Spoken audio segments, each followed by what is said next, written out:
अंडमान निकोबार द्वीप समूह का भरोसेमंद YouTube news channel the Echo of India. नमस्कार, the Echo of India news channel में आपका स्वागत है। मैं राकेश चंद्र लाल। इस वक्त हम खड़े हैं उसी चाथम पुल पर जो पिछले कई महीनों से अनसेफ होने के कारण बंद पड़ा है। और बंद इन सेंस कि यहाँ पर जो बमुफलाट और डंडस पॉइंट से जो जलयान आते हैं, उससे जितने भी पानी पार से जो भी यात्री आते हैं उन्हें सिर्फ टू व्हीलर के माध्यम से ही अलाउ है। टू व्हीलर को तो टू व्हीलर के माध्यम से ही आना जाना रहता है।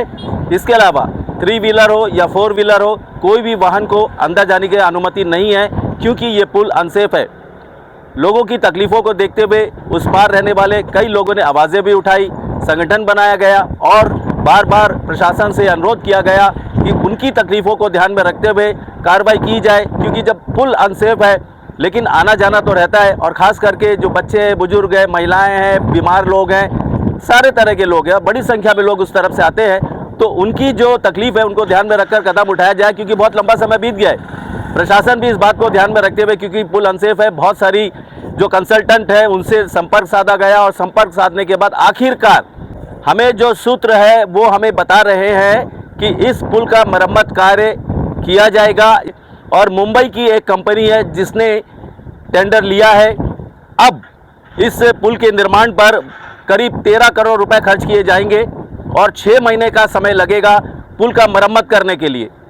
तो अभी समय है, क्योंकि अभी एक्सेप्टेंस देने के बाद, वो मिलने के बाद फिर जो है वर्क उनको अलॉट किया जाएगा संबंधित कंपनी को। तो एक तरह से हालांकि तकलीफ बहुत हो रही है, अभी भी हो रही है, लेकिन अब जाकर ये पुल का मरम्मत किया जाए मुंबई के कंपनी को। तो अब इसका मरम्मत किया जाएगा, करीब 13 करोड़ रुपए खर्च होंगे, 6 महीने का समय लगेगा। फरवरी स्टार्ट हो गया है, उम्मीद है कि जल्द से जल्द एक्सेप्टेंस वगैरह मिल जाएगा और काम शुरू हो जाएगा। तो कुछ हद तक यहाँ के जो लोग हैं, आगे चलकर 6 महीने बाद ये तकलीफ़ दूर होगी। फ़िलहाल जो लोग हैं अभी भी उन्हें इसी तरह चाटम के उस पार उधर उतरना पड़ता है और फिर वहाँ से पैदल आना पड़ता है।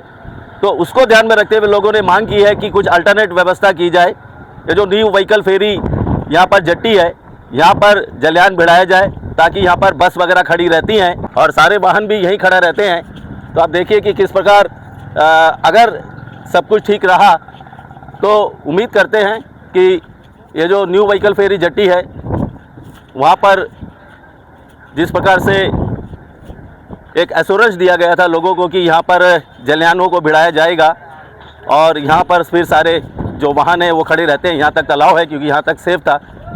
और इसके बाद ही कुछ यहाँ पर हो पाएगा। तो अगर यहाँ पर जलयान भिड़ते हैं, 20 दिनों का समय दिया गया है, अगर ऐसा होता है तो लोगों को कुछ हद तक सुविधा मिल सकेगी। आने वाले समय में हमें पता चलेगा कि यहाँ पर वाहन भीड़ पाएंगे, तब उसके बाद में हम अगला आपको बताएंगे। लेकिन फ़िलहाल तो ये है सिचुएशन कि इस अब जो पुल है उसका मरम्मत किया जाएगा। और ये जानकारी देने के लिए हम खुद यहाँ पर पहुँचे हैं ताकि लोगों को सुविधा हो सके।